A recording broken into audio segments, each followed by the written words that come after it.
পরিষ্কার বলছে আমরা প্রতিশোধে বিশ্বাসী নই, আমরা প্রতিশোধকামী নই। কথা বলেছে ইসলামের জন্য, কথা বলি ইসলামের পক্ষে, দেশের পক্ষে। রব্বে কাবার কসম, আমাদের বিরোধিতা করলে তোমাদের অস্তিত্ব থাকবে না। ওলামাদের উপর নির্যাতন করে তোমরা। মোহতারম সভাপতি, আমির হেফাজত, আমির মিল্লাত, আমাদের মুরব্বী, আমার একান্ত মুরব্বী হযরত মাওলানা শাহ মুহিবুল্লাহ বাবা নগরী, মঞ্চে উপবিষ্ট কারা নির্যাতিত ওলামায়ে কেরাম, ছাত্র ভাইয়েরা, যুবক ভাইয়েরা এবং দিনপ্রিয়, ইসলাম প্রিয় তৌহিদি জনতা, আমি গত সপ্তাহের শেষ দিক থেকে অসুস্থ। শুধুমাত্র যখন শুনেছি হুজুর ডেকেছেন, আমি অসুস্থ না সুস্থ সেদিকে তাকাই নেই। হুজুর ডেকেছেন, যেতে হবে। আমি এটাকে সংবর্ধনা মনে করি না, আমি মনে করি হুজুরের দোয়া এটা আমাদের জন্য, যার জন্যেই ঢাকা থেকে ছুটে বাবুনগর পর্যন্ত এসেছি। লম্বা বক্তৃতা করবার কোনো সুযোগ নেই। অনেক ওলামায়ে কেরাম এখানে আছেন, কারা নির্যাতিত আলেমরা এখানে বসে আছেন। এই ওলামায়ে কেরাম কারাগারে কি কষ্ট এবং ত্যাগ স্বীকার করেছেন, আমার মুক্তির পরে অনেকে অনুরোধ করলেও সে বিষয়ে আমি কোনো কথা বলি নাই। আমি মনে করেছি এতে করে মাঠ পর্যায়ের লোকেরা আরো বেশি ভয় পেয়ে যাবে।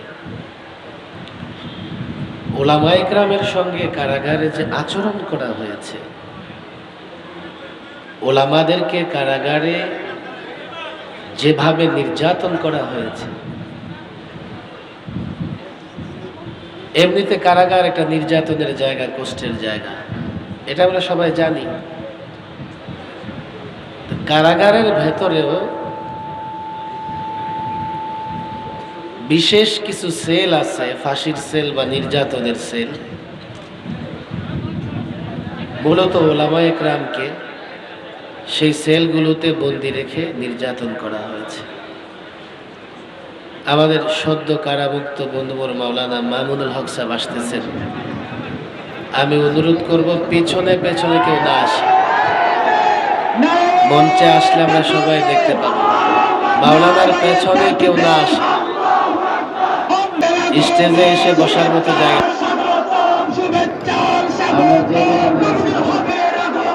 চট্টগ্রামবাসীর পক্ষ থেকে লাল গোলাপ শুভেচ্ছা, লাল গোলাপ শুভেচ্ছা। চট্টগ্রামবাসীর পক্ষ থেকে, আমির হেফাজতের পক্ষ থেকে লাল গোলাপ শুভেচ্ছা। এমনিতেই কারাগার কষ্টের জায়গা, সেখানেও কষ্ট দেবার মতো আরো কিছু জায়গা আছে। আমরা যখন কেন্দ্রীয় কারাগারে ছিলাম, কেউ আওয়াজ না করি, যে যেখানে আছে দাঁড়িয়ে থাকি।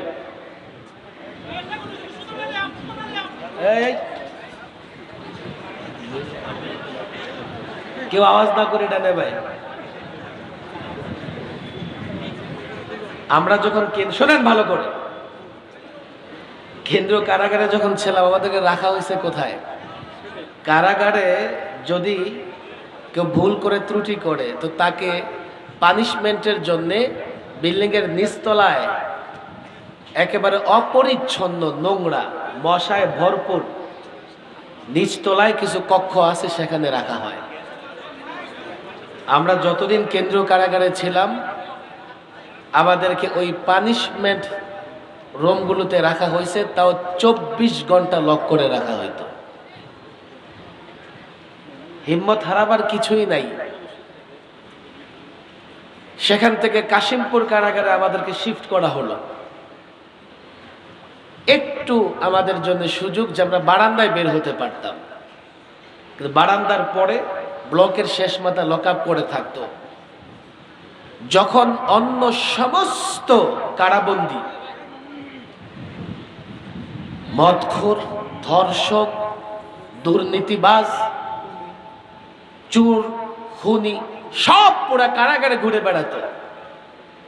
আলেম ওলামারা একটা পানিশমেন্ট কামরাগুলোতে 24 ঘন্টা বন্দি থাকতে হতো।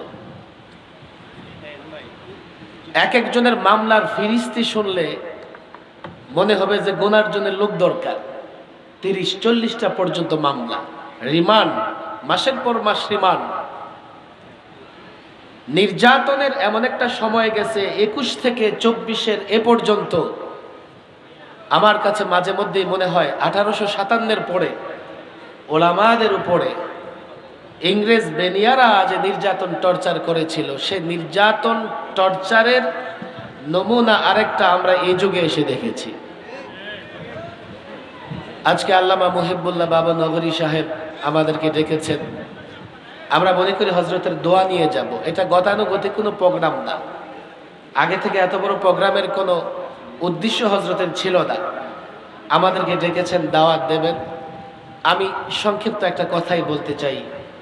মোহাম্মদ আলী জওহার যে কথা বলতেন, কাতলে হুসাইন দর আসল মর্গ ইয়াজিদ হ্যায়, ইসলাম জিন্দা হোতা হ্যায় হর কারবালা কে বাদ। নির্যাতন সহ্য করেছে ওলামা একরাম, কিন্তু তোমরা তোমাদের পতন ডেকে এনেছো।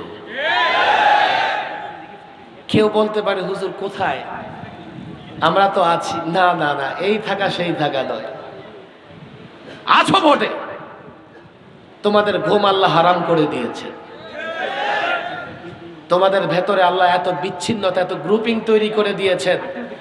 এখন তোমাদের একজনের সাংসদ, তার লাশের টুকরা পর্যন্ত খুঁজে পাওয়া যাচ্ছে না।